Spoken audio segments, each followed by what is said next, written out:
오늘은 이 한 절 말씀을 함께 나누려고 합니다. 항상 기뻐하라.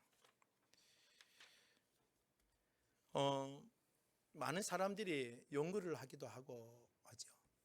행복하는 삶의 비결, 성공한 사람들의 법칙, 행복한 가정이 되기 위해서는 몇 가지의 법칙, 이런 것들을 연구를 합니다. 학자들이 모여서 통계를 내고, 그리고 그 통계를 토대로 해서 이러한 모습들이 공통적으로 나와서 성공하는 사람들의 법칙, 성공하는 사람들의 습관, 이렇게 해서 책들이 많이 등장을 했었지요. 한참 붐으로 일어났던 것들입니다.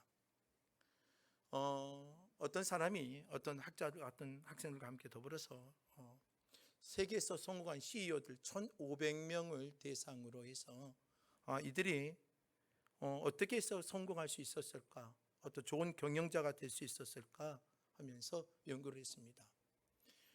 성공한 사람들이 다 뭔가 특별한 다 이유가 있는 거예요. 뭔가 다 이유가 존재하기 때문에 성공이라는 것, 그리고 승리라는 것들을 만끽할 수가 있는 것입니다. 그런데 다 똑같지는 않아요. 그 사람의 환경, 삶의 터전, 또 가치관, 이런 것들이 다르기 때문에 이것이 꼭 성공의 법칙이다, 성공할 수 있는 법이다, 이것은 원칙이라는 것은 존재하지 않아요. 그러나 1,500명 대상으로 다양한 이유를 해봤지만 공통적으로 크게 두 가지가 이 사람들에게는 다 있더라 이겁니다. 다양한 이유가 있어요, 성공 이유가. 그러나 그 1,500명 가운데 대부분의 사람들을 딱 모아서 연구를 해보니까 크게 두 가지가 이유가 있는 겁니다. 하나는 뭐냐면 끝까지 공부하더라 이겁니다. 공부. 지금 세대가 참 안타까운 게 뭐가 있냐면 공부를 승부수로 끌 필요 없다, 이런 분위기가 일어나서 안타까운 건데요. 공부라는 것은 인생의 승리가 아니라 내 삶의 건강한 삶을 이어갈 수가 있는 기본적인 방법이에요. 그래서 지금 너무 안타까운 게 뭐냐면 다음 세대의 아이들에게 공부가 아니어도 이렇게 성공할 수 있다라고 표현하는데, 저는 그게 말이 참 안타까울 때가 있습니다. 공부가 무시가 되는 게 아니라, 학업이 무시가 되는 게 아니라 그게 평생 해야 될 작업이거든요. 그리고 나서 자신의 탤런트와 개성과 따라서 해나가는 일들이 있는 겁니다. 무조건 1등 하라는 말이 아니라, 이게 CEO 1,500명을 연구를 해봤더니 그 사람들이 왜 성공할 수밖에 없었느냐 그랬더니 끊임없이 더 경영을 잘하기 위해서, 그리고 좋은 아이디어를 갖기 위해서 끊임없이 학업을 했고, 끊임없이 학습을 했고, 공부를 했다는 겁니다. 그래서 우리는 죽을 때까지 평생 뭐 하는 거예요? 공부하는 겁니다. 그리스도인들은 그 부분에 대해서는 상당히 좋아해요. 죽을 때까지 우리는 뭘 해야 돼요? 성경 공부. 죽을 때까지 성경 공부를 해야 되는 하나님의 은혜를 주셨어요. 성공하는 사람들의 CEO 1,500명 가운데 성공할 수 있었던 이유는 끊임없는 연구였어요. 연구. 두 번째로는요, 뭐가 있었냐면 이 1,500명의 대부분 사람들이 이 두 번째 요소를 다 갖고 있었다는 겁니다. 뭐냐면 자신이 하고 있는 일의 즐거움, 자신이 하고 있는 일의 행복, 이걸 가졌다는 겁니다. 지긋지긋하다고 말하지 않았어요. 성공하는 CEO 대표들 보니까는요, 초단위로 자기의 일과를 이루어갑니다. 초단위, 몇 분 몇 초, 이 초단위로 자신의 삶을 계획을 이루어갑니다. 하루하루 일과를요. 그러는데도 그들이 잠을 못 자요. 잠을 못 자고 잠을 아끼고 밥 먹는 시간도 아끼면서 그렇게 열심히 초단위로 가는데, 그들은요 그렇게 피곤하고 지칠 수 있는데도 그들은 행복해하며 일을 한다는 겁니다. 이게 성공하는 사람들이 갖고 있는 모습이에요. 우리는 어때요? 좀 피곤하면 그 다음날 하루 종일 자는 사람도 있잖아요. 어떤 사람은 며칠 동안 잠자는 사람도 있잖아요. 그런데 성공하는 사람들을 보면 그렇게 힘들게 일을 해도 그 다음날 똑같이 뭐 하는 거예요? 초단위로 자신의 일과를 진행해 간다는 겁니다. 피곤해, 지치, 이런 말이 없어요. 항상 뭐 하는 거예요? 행복해하고 즐거워하는 겁니다. 이런 두 가지의 모습이 공통적으로 있다는 겁니다. 그래서 그들은요 자신의 삶의 기쁨과 즐거움을 누리고 사는 거예요. 저는 여러분들에게 오늘 그리스도인들이 가져야 될 가장 중요한 것은 뭐냐면 신앙의 즐거움이요 기쁨이라는 것입니다. 여러분들 신앙의 즐거움과 기쁨, 그리스도인은 항상 기뻐해야 돼. 오늘 본문의 말씀처럼 항상 기뻐하라는 거죠. 이것이 예수 안에 있는 너희를 향한 하나님의 뭐라고 되어 있냐면 뜻이라고 말을 해주고 있는 것입니다. 우리의 삶에는 기쁨이라는 게 존재하고 있어야 돼요. 항상 기뻐해야 되는 거, 이게 우리를 향한 하나님의 뜻이겠고 라고 생각하고 원하는 모습이기도 합니다. 또한 이 기쁨은요 우리가 만들 수 있는 게 기쁨이 아니에요. 오늘 우리가 그리스도인들이 누려야 될 기쁨은 내가 억지로 만든다고 해서 이루어지는 게 아니라 이 기쁨은 우리가 주님을 만났을 때에 이루어지는 기쁨이요 주님의 십자가의 은혜를 통하여 우리에게 다가오는 하나님의 복음의 그 즐거움과 기쁨을 소유하고 있어야 되는 겁니다. 성경에 보면은요 세례 요한의 어머니가 엘리사벳입니다. 그렇죠? 또 예수의 어머니는 누구예요? 마리아입니다. 이 둘 중에는 누가 먼저 임신을 하게 되냐면 엘리사벳, 세례 요한의 어머니 엘리사벳이 몇 개월, 한 6개월 정도 먼저 어때요? 임신을 하게 되어져요. 그런데 이 마리아가 이 엘리사벳을 만나러 옵니다. 그런데 이 태중에 있는 세례 요한이 어떻게 되냐면 기뻐서 막 날뛰는 거예요. 뱃속에서. 성경에 그걸 이렇게 기록합니다. 누가복음 1장 44절 보면 보라 내 문안하는 소리가 내 귀에 들릴 때에 아이가 내 복중에서 기쁨으로 뛰놀았더라. 복중에서 세례 요한이 태중에 있는데요 뱃속에 있는 아이가 이 마리아가 임신하고 예수를 품고 왔는데 그 만나는 순간에 그 태중에 있는 아이가 막 즐거워서 어찌할지 모르는 거예요. 근데 신앙생활의 즐거움은 어디에서 있냐면 사람이 만나고 사람이 즐거워지고 사람이 그게 아니라 신앙생활의 기쁨은 어디에서 있냐? 주님을 만난 순간부터 이루어지는 겁니다. 오늘 저와 여러분들은 이미 답을 갖고 있어요. 여러분들 저와 여러분들 기쁨을 소유하는 사람들입니다. 항상 기뻐할 수 있는 믿음의 모습을 갖고 있는 사람이 왜요? 예수 안에 있기 때문에. 예수 안에 있는 자들은요 이 기쁨을 소유하고 본질적으로 기뻐할 수 있는 하나님의 뜻을 이행할 수 있는 자들이라는 것을 우리는 성경이 우리에게 가르쳐주고 있습니다. 왜 주님을 만나면 기쁨이 되어집니까? 우리의 인생은요 죄로 물들어져서 우리의 인생은 어둠이 다가왔고 죄로 물들어져서 죄악의 삶을 통해 우리의 삶의 고통과 고난과 아픔과 그런 많은 어려움들이 우리에게 다가와요. 그런데 그 죄의 그 무거운 문제를 해결하신 분이 누구예요? 예수 그리스도라는 거예요. 그래서 성도는요 예수 그리스도 안에 있었을 때 기뻐하고 즐겁고 행복해질 수가 있는 것입니다. 사도행전 3장 19절에 가서 보면 베드로가 하나님의 말씀을 선포합니다. 마가의 다락방에서 예수의 제자들과 120명의 사람들이 은혜를 성령 충만, 성령의 불같은 은혜를 누리고 그들이요 하나님의 은혜를 가지고 예루살렘으로 뛰어나와서 하나님의 말씀을 선포하고 그랬더니 3,000명 5,000명 변화의 역사가 일어났잖아요. 그런데 그때 베드로가 하나님의 말씀을 전하는데 그들에게 뭐라고 했냐? 복음을 들으니까 그들이 어찌할 줄 모르는 거예요. 그러니까 그들이 통회하고 자복하는 그런 모습들이 생기잖아요. 그때의 백성들이 베드로에게 말합니다. 우리 어떻게 해야 됩니까? 라고 말하는데 그때에 사도행전 3장 19절 말씀에 보면 그러므로 너희가 회개하고 돌이켜 너희 죄 없이 함을 받으라. 그들에게 말했습니다. 너희들이 죄 없이 함을 받고 회개하고 돌아오고 복음의 은혜 가운데 너희들의 심령 가운데 모든 것 해결될 수 있는 예수의 복음, 죄 씻음의 은혜, 죄 사함의 은혜를 누릴 수 있도록 설명했어요. 그리고 난 다음이 매우 중요한 말이 하나 있습니다. 죄 없이 함을 받으라. 이같이 하면 그 성경에 어떻게 기록되어 있냐? 이렇게 기록되어 있습니다. 새롭게 되는 날이 주 앞으로부터 이를 것이요.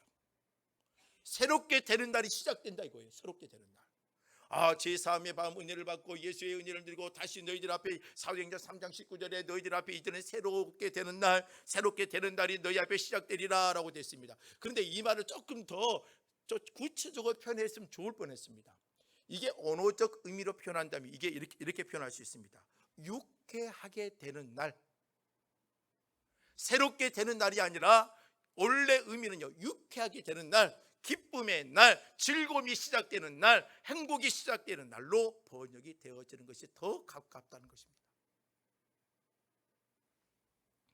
예수를 만나고 주님의 구원의 은혜를 누리고 믿음의 성도들은 그 순간부터 뭐 하는 거예요? 기쁨의 날이 시작되어지는 겁니다. 은혜의 날이 시작되어지는 겁니다. 예수의 사도들도 예수를 만나고 십자가의 부활의 은혜를 누리고 그들의 삶에는요 수많은 고통이 다가오지만 그들은요 그 고통을 이겨내고 그들은 그 삶을 이겨내고 그 십자가의 길을 걸어갑니다.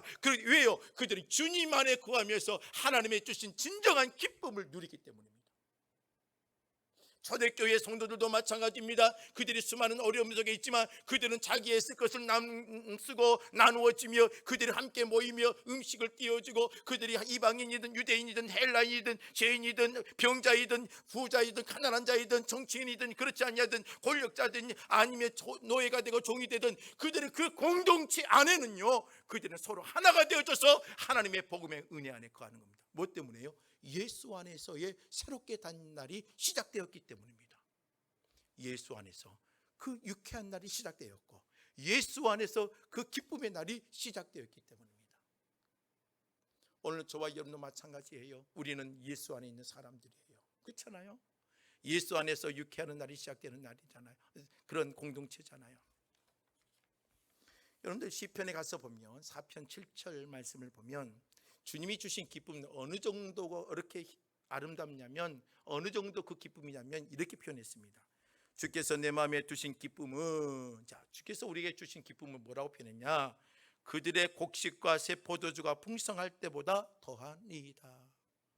자신의 곳간에 곡식을 채우고 자신의 어떤 포도나무에 포도가 아주 많이 풍성히 열매 있는 모습을 보고 그냥 즐거워서 어찌할 줄 모르는 그 기쁨보다 더하는 것이 주님이 주시는 기쁨이요 라고 되어 있습니다.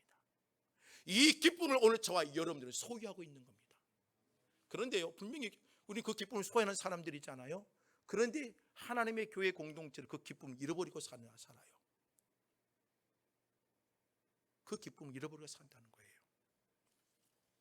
저는 우리 신앙생활 하면서 이 기쁨을 잃어서는 안 된다고 생각합니다. 아니 그 기쁨을 유지하고 회복하며 나가야 되고 그 기쁨을 지키는 자가 되셔야 됩니다.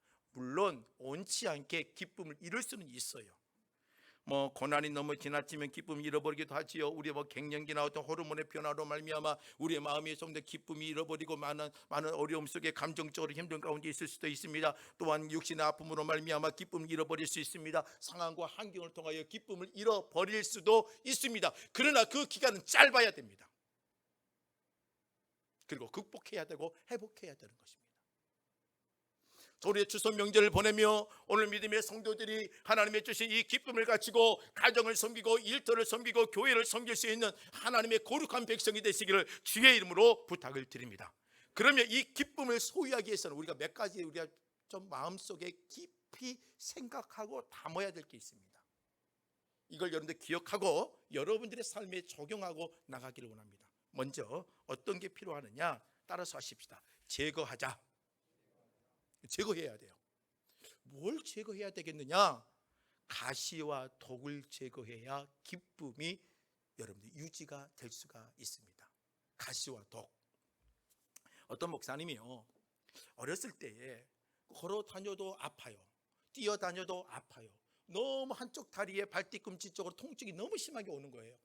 그래서 학교 생활도 제대로 못하고 학교 생활 아이들과 함께 할 수도 없어서 학교를 모든 중고학교 시절 전부 다 포기하고 집에 가정에서만 있는 거예요. 그런데 그분이요 뭐였냐면 성경을 사랑했어요. 그래서 성경을 보고 성경을 바라보면서 나름대로의 공부를 하고 하다 보니까 우리나라의 가장 유명한 주석을 쓴 이상근 박사가 되어지는 거죠. 그래서 그분이 이제 60년이 세월이 지난 다음에 이게 너무나 이제 나이가 먹고 힘들어지니까 다리가 고통스럽잖아요. 안 되겠다. 병원 가서 한번 정확한 진단을 받아야 되겠다. 가서 진단을 받아요. 과거보다 시간이 많이 지났으니까는요 더 정확하게 진단할 수가 있죠. 과거에는 찍어도 발견할 수 없었던 것이 이제는 MRI나 모든 기술들이 다 좋아져서 목사님 한번 다리 한번 찍어 보시게요 하고 다리를 찍어 봤어요. 그랬더니 뒤꿈치에 뭔가 시커먼 것이 보이기 시작해요. 이게 뭘까? 의사도 무가스럽지요. 목사님은 전혀 그런 게 생각을 못 하고 있으니까 60년이 지난 다음에 그런 목사님 수술하시게요. 수술하시고 이걸 좀 제거하시고 남은 여생을 좀 편하게 사십시다 했더니 수술을 했습니다. 근데 그 발 뒤꿈치에서 철사가 나온 거예요. 긴 철사가. 이게 언제 들어간지도 몰라요. 60년 동안 그 철사를 가지고 살았던 거예요. 어렸을 때. 이게 어렸을 때 놀다 보니까 발 뒤꿈치에 뭔가 쑥 들어간 거겠죠. 그걸 모르고 60년을 산 거예요. 근데 60년 그 가시 덕분에 본인은 성경을 더 연구하고 가정에서만 활동 범위가 좋게 살았지만, 그러나 60년 동안 고통 가운데 산 거예요. 오늘 저와 여러분도 마찬가지예요. 여러분들 가슴 속에 가시와 독을 10년을 품었어요. 그럼 10년이 고통스러운 거예요. 여러분들 60년을 여러분들 가슴 속에 가시와 독을 품고 살아요. 그 60년은 지옥 같은 삶이 되는 거예요.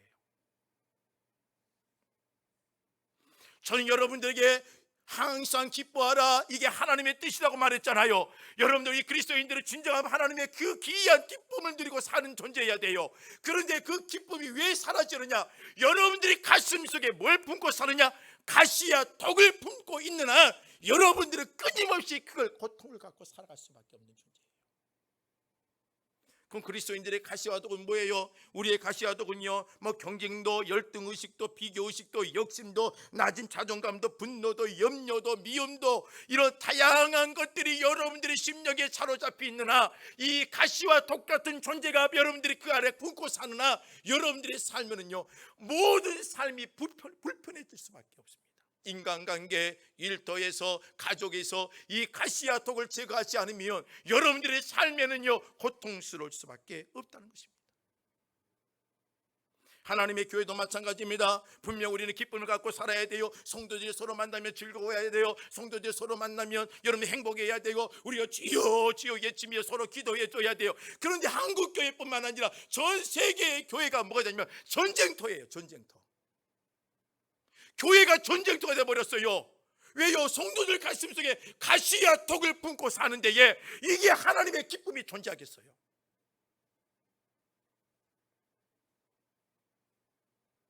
여러분들 가정도 마찬가지예요. 식구들이 모입니다. 부모와 자녀들이 모이고 형제 자매들이 모입니다. 그런데요, 가족들 피를 나눈 가족인데도 서로 눈빛에 뭔가가 심상치 않는 기운들이 흘러요.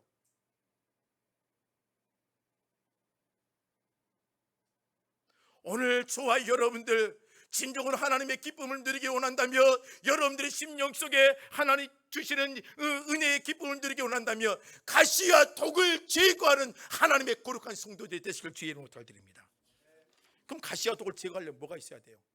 자, 몸에 대한 뭐가 들어와 있으면 엑스레이를 찍든 MRI를 찍든 CT를 찍든 찍어서 발견해야 되잖아요.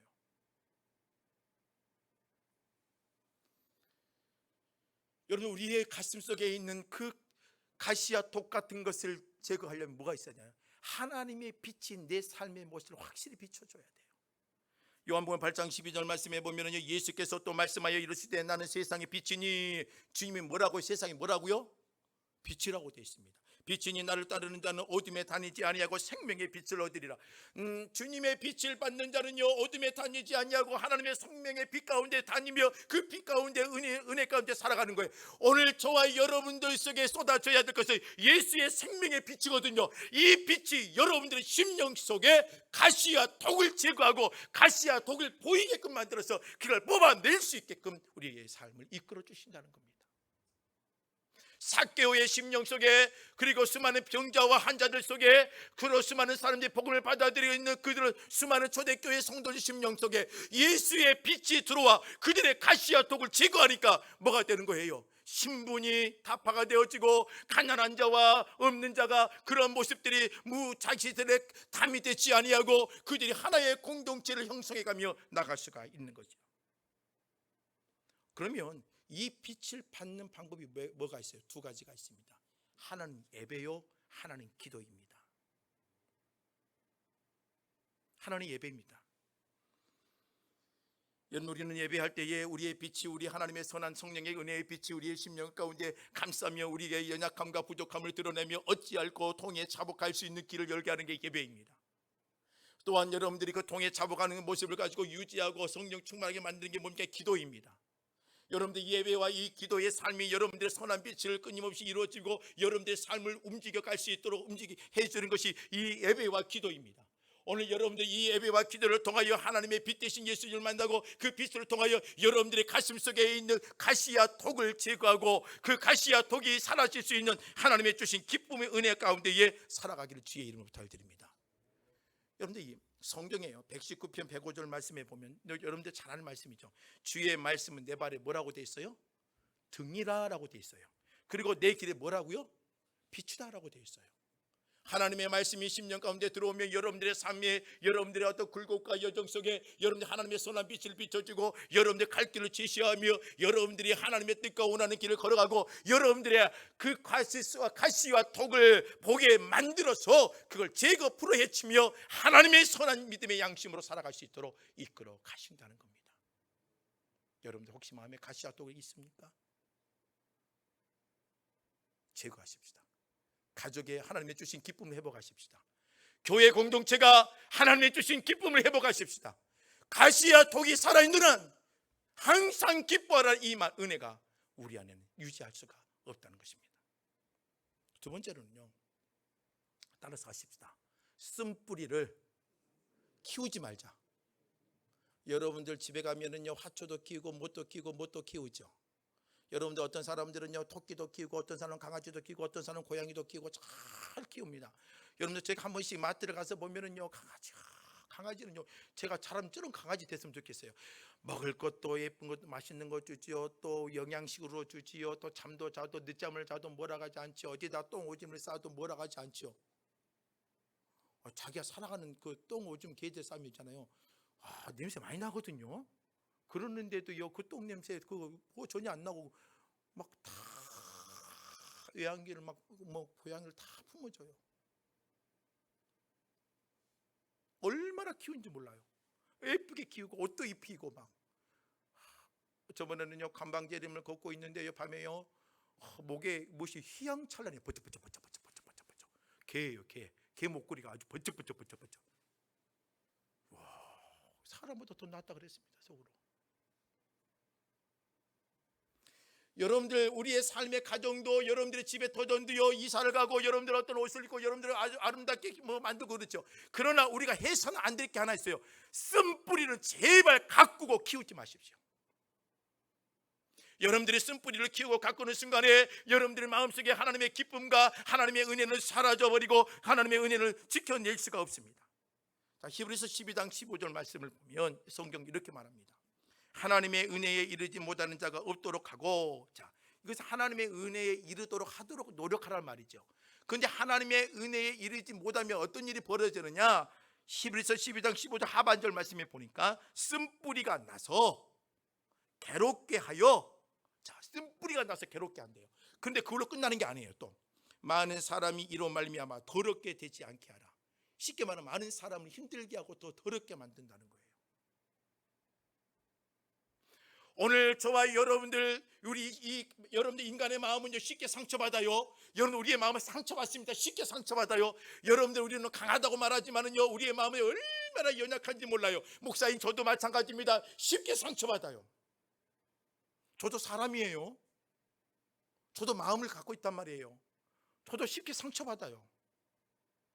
여러분들 사람은요 쉽게 다 상처를 받아요. 여러분 우리는 목사님이니까 다 이해하겠지 하면서 여러분들 가차없이 목사님 말 다 하지만 저도 진짜 힘들고 어려워요. 그 순간순간 이겨낸다는 게.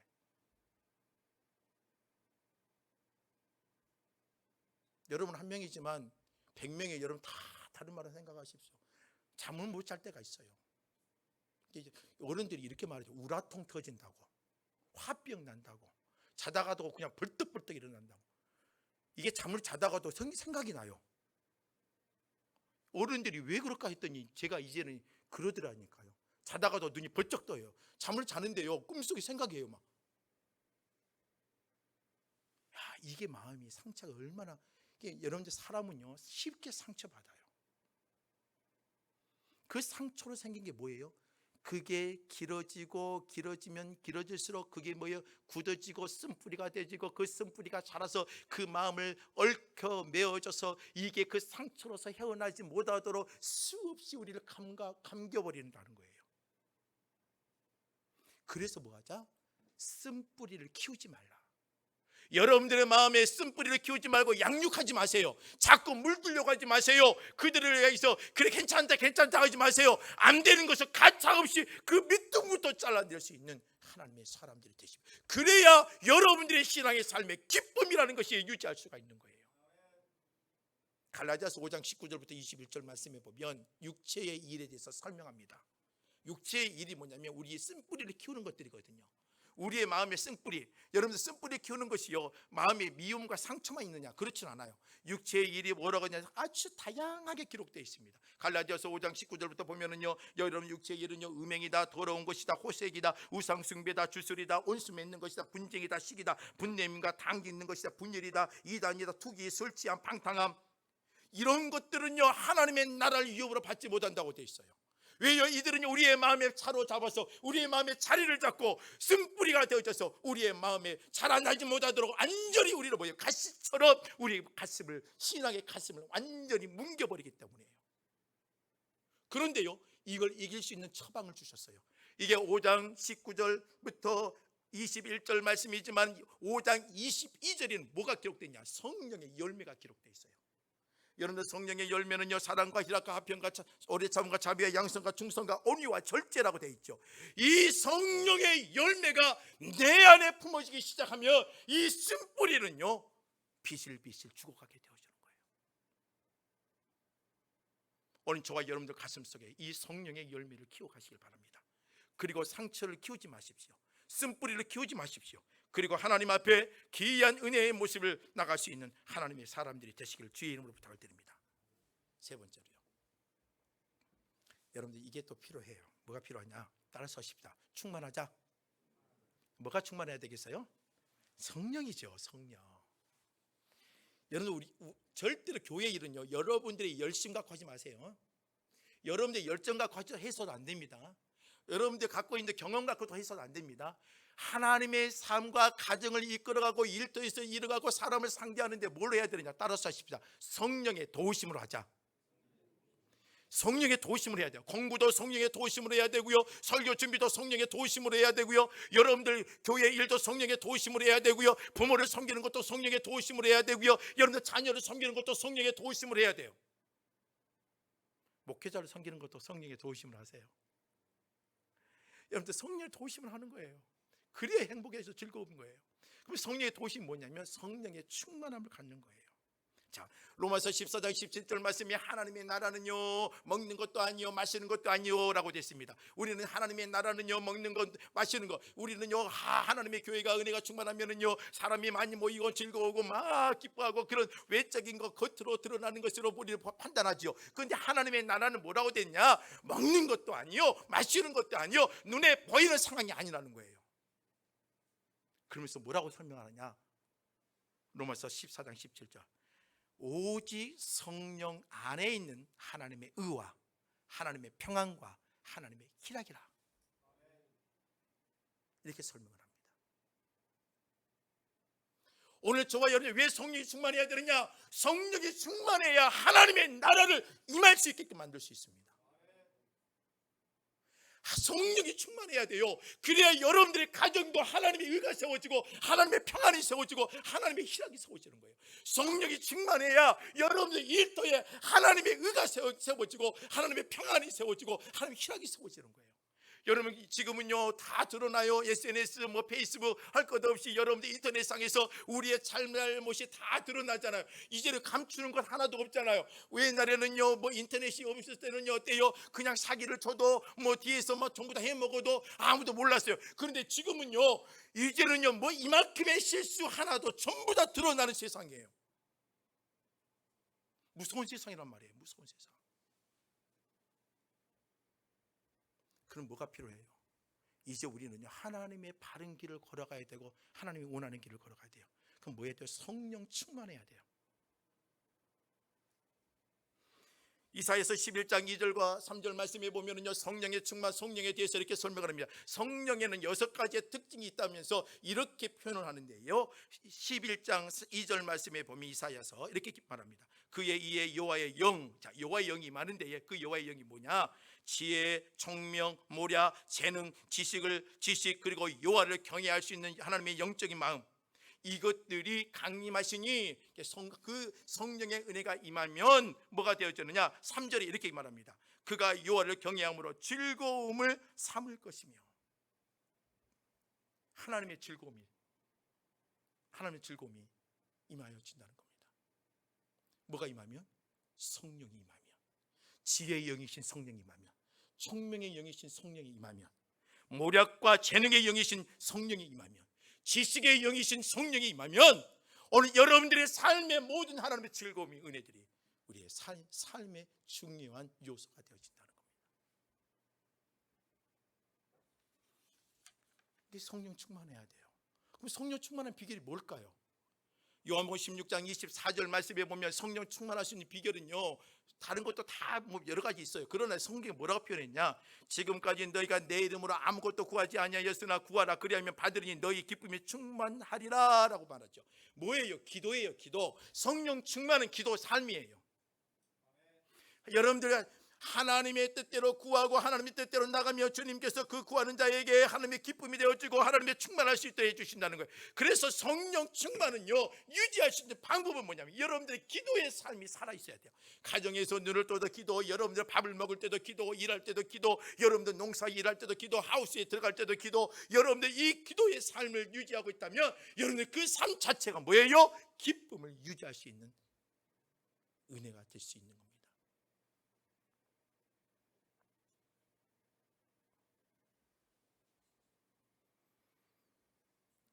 여러분도 기쁨을, 이 성령 충만하면요 어떤 방법으로 이루어질 수 있느냐? 따라서 하십시다. 성령 충만은 신전의식, 이게 코람데오죠. 하나님 앞에서의 삶을 사세요. 신전의식. 사람 앞으로 가면 사람은 여러분들 기쁨을 안 줘요. 사람은 여러분들 이용해 먹으려고 하지, 사람은 여러분들 절대로 여러분들 이루해 주려고 하지 않아요. 따라서 하십시다. 사람은 나를 이용해 먹는다. 여러분, 사람은요 이용해 먹어요. 그러니까 뭘 해야 돼요? 하나님 앞에서의 삶을 먼저 사세요. 그 후에 하나님께서 이끌어가며 사람을 붙여주시며 사람의 동력자를 붙여주시고 하나님 이끌어 주시는 거예요. 자, 2차 전도 여행 기간 동안에 바울이 이끌어 가시는데 바울과 바나바가 싸워가지고 힘이 다퉈요. 나눠져 버려요. 그런데요 바울은 혼자 갈 수가 없잖아요. 그러니까 하나님이 누굴 붙여줘요? 실라를 붙여줘요. 그리고 나서 가다가 2차 전도 여행 가운데에 하나님 누굴 붙여줘요? 디모데를 붙여줘요. 바울은 오직 하나님 앞에서 그럴 때 주님이 동력자를 세워주시는 거거든요. 오늘 여러분들이 성령 충만하시길 바랍니다. 기도의 삶, 하나님 앞에서의 코람데오의 삶을 여러분들 유지하시길 주의 이름으로 부탁드립니다. 마지막으로요, 이게 좀 필요해요. 여러분들 누가 아파트 샀다, 누가 잘 된다, 누가 뭐 로또가 됐다 이 말 들으면 여러분들 어때요? 축하해주고 잘했네. 이게 돼요, 안 돼요?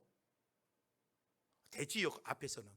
그러나 속으로는 어때요? 얼마나 속으로 그냥 배가 아파요.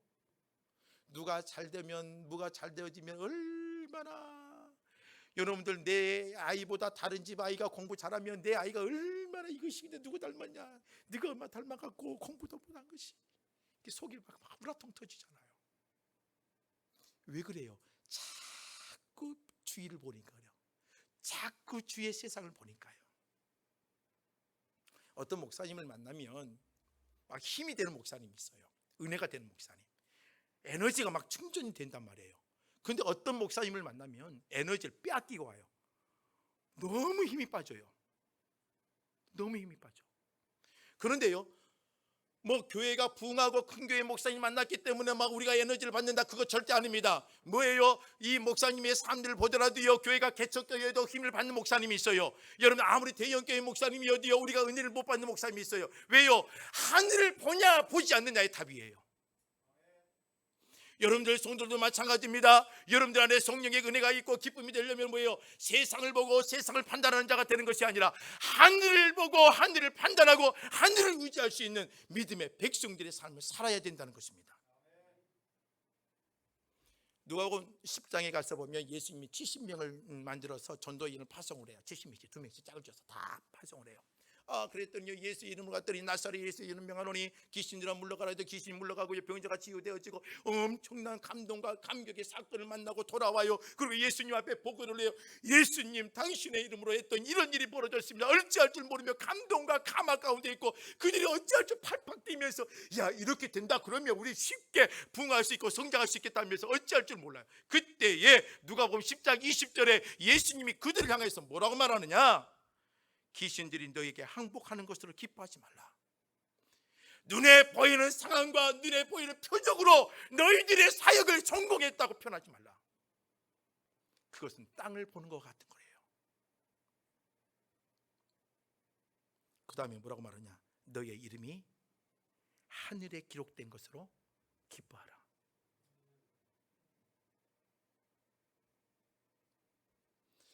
오늘 저도 마찬가지예요. 이 젊은 목사도 젊은 목사는 안 되겠더라고. 이제는 선배 목사님 이제 박 목사도 안 젊어 그러대요. 이제는 이제 탈피하시라고 그러죠. 항상 내가 그래도 담양 목사면 난 젊은 목사냐고 그러는데 이제 목사는 안 젊어. 이제는 그거 다 끝나 버렸어. 이제 효과 이제 그렇게 말씀하니. 저도 마찬가지예요. 목회자도 마찬가지예요. 눈에 보이는 표적, 부흥하는 거, 성장하는 거, 이것으로 우리가 만족한다는 것은 세상의 육체의 일을 보는 것이요 땅의 것을 추구하는 것과 같은 거예요. 오늘 우리에게 추구해야 될 것은 뭐냐면 눈에 보이는 것이 확장되어져 가고 눈에 보이는 것이 잘 되어져 가는 거, 그걸로 우리의 마음이 기쁨을 찾는다면 안 되는 거예요. 오늘 우리는요 하늘의 것을 바라보고 하늘의 영광을 바라보고 사는 그리스도인이 되어져 가는 것이 하나님의 기쁨을 소유하는 자입니다. 빌립보서를 가서 보면 옥중에 있는 바울이 빌립보 교회 성도를 향해서 편지를 썼죠. 그러면서 3장 20절을 기록했습니다. 우리의 시민권은 어디에 있다고 표현하죠? 하늘에 있는지라. 거기에서부터 뭐가 나오냐? 구원하는 자 곧 예수 그리스도가 기다리신다. 우리의 시민권은 어디에 있다고요? 하늘에 있는 거예요. 그 하늘에 있는 시민권, 하늘을 봤을 때 거기에서부터 뭐예요? 구원의 은혜이신 예수 그리스도가 보이고 예수 그리스도의 승리의 은혜를 만끽할 수가 있다는 거예요. 이게 바울과 실라가 매를 맞고 옥중에 있을 때도 그가 기도할 수 있었던 이유가 뭐냐면 그의 눈에 보이는 하늘의 시민권의 소유한 자의 모습이에요. 오늘 저와 여러분들이 뭘 봐야 되겠어요? 사람 보지 마세요. 사람은 실수투성이에요. 목회자도 실수투성이고 장로도 실수투성이고 여러분들 권사도 실수투성이에요.